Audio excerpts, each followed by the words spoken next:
Every day, we all make use of our island roadways, but how many of us actually pay attention to their given names? Did you know you could learn a lot more about Hawaii if you did? Our weekly Aloha Authentic segment, we highlight various roadways across the islands so we can dig into their names and in turn, learn something we may have never known before. This week, we bring our attention to what some consider the most intricate art form in Hawaii. In the ahupuaʻa of Waikīkī, which lies in the moku of Kona here on Oʻahu, stands a roadway that's named after something very light yet holds heavy meaning. We're talking about Hulu Place. In the Hawaiian language, the word hulu can be translated as feather or quill. In ancient Hawaii, one thing that was entwined into everyday life was the use of feathers within items.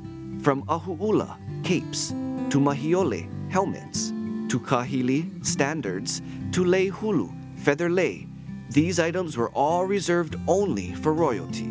Because birds flew the highest in the sky and closest to the gods, their feathers became symbols of high prestige.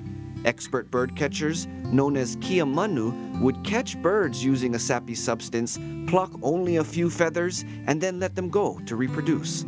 But when the missionaries arrived in the islands in 1820, the need and acceptance of feathered items dwindled. Even though featherwork never fully disappeared, its presence faded. But since, this delicate art form has been revitalized within our communities, once again being prominent in ceremonies, art, and for some, everyday life. Did you know? Now you do.